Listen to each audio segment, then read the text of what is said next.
नमस्कार दोस्तों, आज की कहानी है ईश्वर का न्याय पार्ट 2।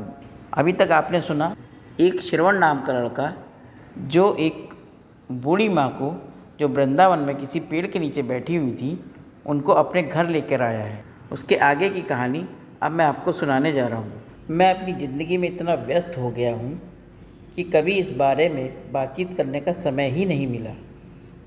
माँ, एक बात कहूँ, मेरी निगाह में एक लड़की है सरिता, जो मुझे बहुत पसंद है, लेकिन मैंने कभी उससे बात नहीं की। सरिता श्रवण की माँ की सहेली की बेटी है, जो पढ़ाई पूरी करने के बाद इस शहर में नौकरी कर रही थी। श्रवण की मुलाकात उससे कभी कभार हो जाती थी। श्रवण को सरिता का स्वभाव और बातचीत करने का तरीका बहुत अच्छा लगता था। माँ श्रवण के साथ सरिता के घर गई, उसके माता पिता से बातचीत की और श्रवण और सरिता की शादी का प्रस्ताव दिया। सरिता के पिताजी ने तुरंत हाँ कर दी। बस फिर क्या था, श्रवण कुछ ही दिनों में सरिता को दुल्हन बनाकर अपने घर ले आया। सरिता माँ के स्वभाव से और उनके स्नेह से बहुत प्रभावित हुई। जितना प्यार श्रवण अम्मा से करता था, उससे कहीं ज़्यादा लगाव सरिता का अब अम्मा जी से हो चुका था। सरिता हमेशा सोचती थी कि ना जाने अम्मा जी उसके दिल की हर बात कैसे जान लेती हैं और कैसे उसकी हर चाहत को उसके कहे बिना पूरा कर देती हैं। श्रवण के घर में 2 जुड़वा बच्चों का जन्म हुआ, एक बेटा एक बेटी। श्रवण का घर जैसे खुशियों से भर उठा था। अम्मा जी अब सही मायने में दादी बन चुकी थी। अब उनकी मुख्य जिम्मेदारी श्रवण और सरिता की नहीं, बल्कि पोते पोती की हो गई थी।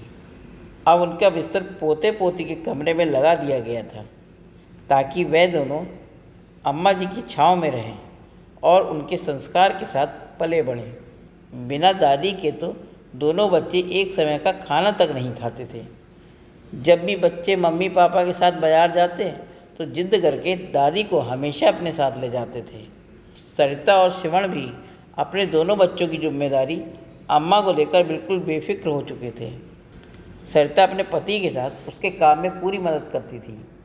श्रवण को भी सरिता के रूप में एक बहुत अच्छा जीवन साथी मिला था, जिस कारण उसकी फैक्ट्री अब नई ऊंचाइयों को छू रही थी। उसकी फैक्ट्री की शाखाएं अब देश के अलग अलग शहरों में स्थापित हो चुकी थी, जिनमें हजारों कर्मचारी कार्य करते थे। उधर अम्मा जी का बेटा निशांत, जो अम्मा जी को दर दर की ठोकर खाने के लिए छोड़ गया था, माँ के साथ किया गया व्यवहार पल पल उसको कचोटता था। आने वाले हर पल के साथ उसका अपराध बहुत बढ़ता जा रहा था। अपने घर के झगड़ों से दुखी होकर और अपनी पत्नी के साथ सुखी जीवन की चाह में उसने अपनी माँ का त्याग कर दिया था। निशांत की पत्नी का अपने घर पर एक छत्र राज चल रहा था। वह मन चाहे खर्चे किया करती थी तथा कभी दुकान से जब ज़रूरत होती थी तब रुपए निकाल लिया करती थी, जिससे उसकी दुकान में घाटा होने लगा। घाटा इतना ज़्यादा हो गया कि उन्हें अपनी दुकान बंद करना पड़ी। अब उनका जीवन बड़ी कठिनाई से गुजर रहा था। उनको आटे दाल का भाव भी याद आ गया था। निशांत नौकरी करने के लिए दर दर भटक रहा था कि तभी उसका एक दोस्त मिला, जो एक फैक्ट्री में काम किया करता था।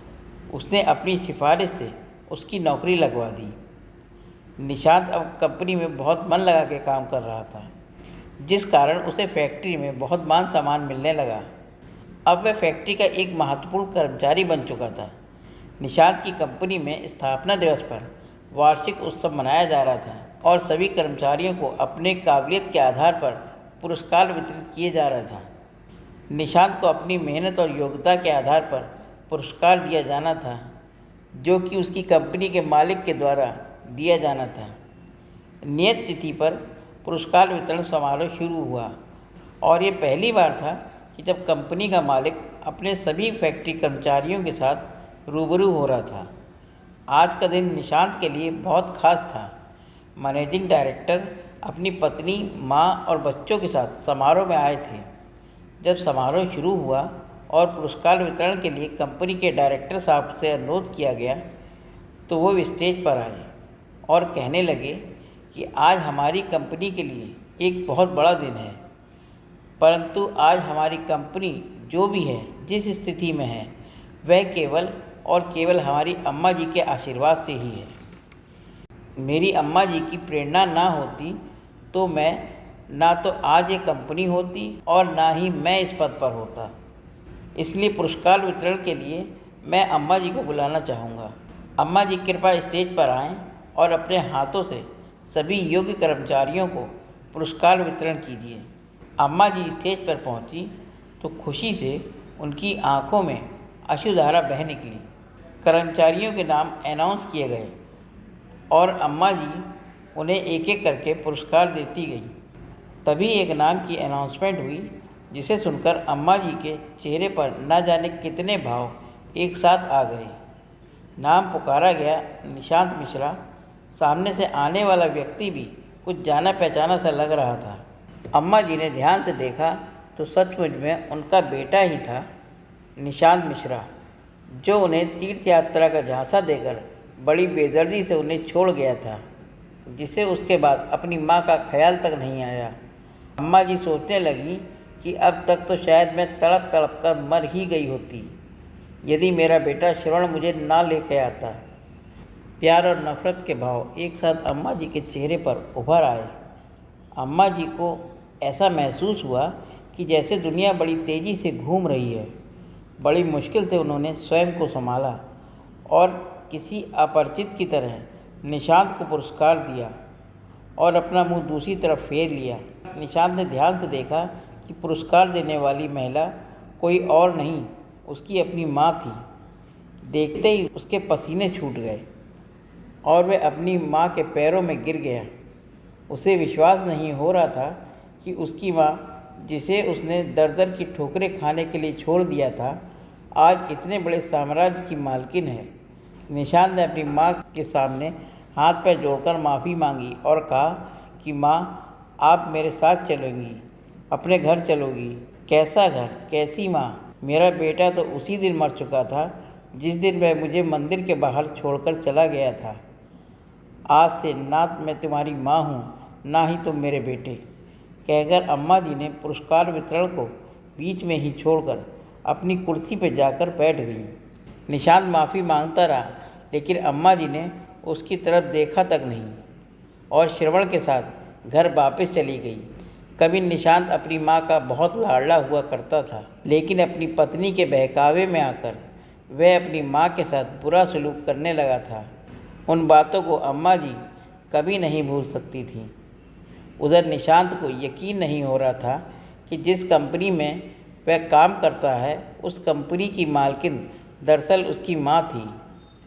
आज इस माँ के हाथों से उसे पुरस्कार मिला तो उसका सिर चकरा गया। हर पल उसे अपनी माँ की याद सता रही थी। अपनी करतूत उसे झकझोर रही थी और नासूर बनकर उसे लगातार चोट पहुँचा रही थी। एक दिन रविवार को जब उसकी ऑफिस की छुट्टी थी तो वह अपनी पत्नी नीता को लेकर स्कूटर पर राधा रानी के मंदिर दर्शन करने के लिए गया।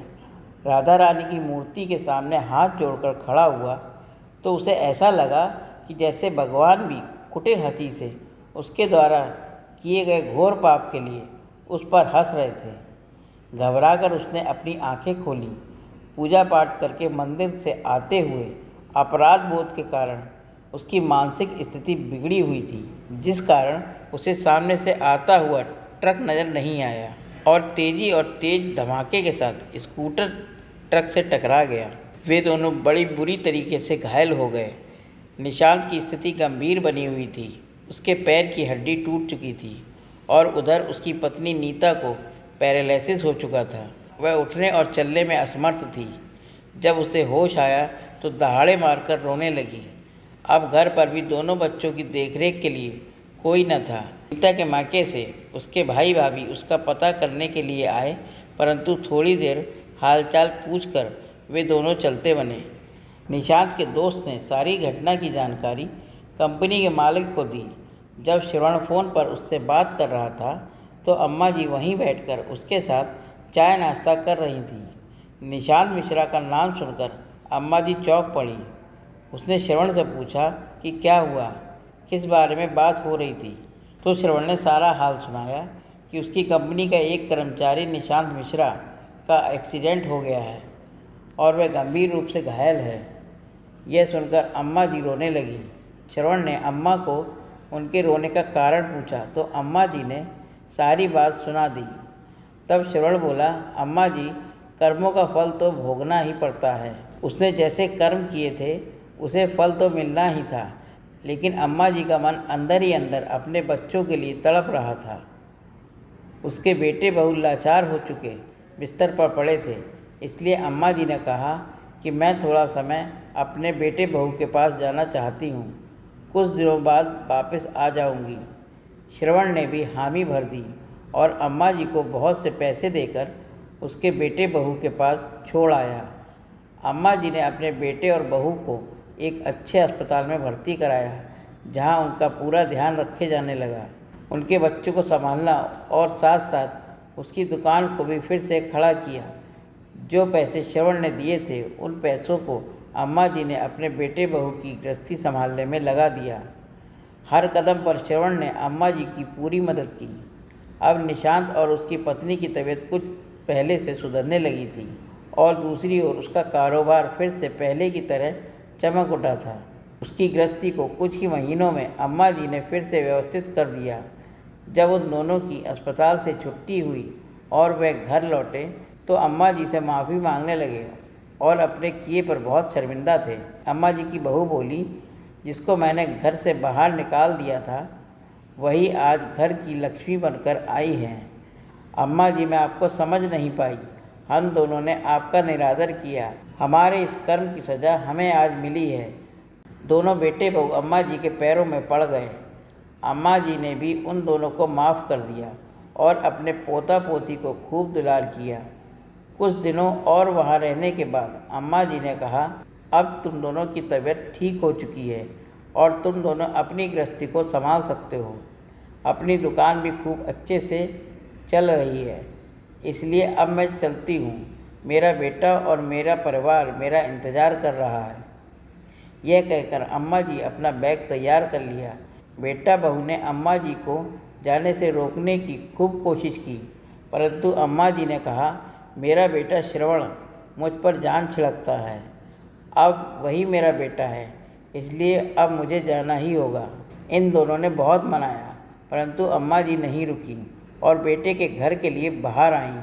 श्रवण अम्मा जी को लेने के लिए गाड़ी में पहले से बैठा हुआ था। दोस्तों, ये कहानी कैसी लगी? अगर अच्छी लगी हो तो मेरे चैनल को लाइक करें, सब्सक्राइब करें और शेयर करें। धन्यवाद दोस्तों।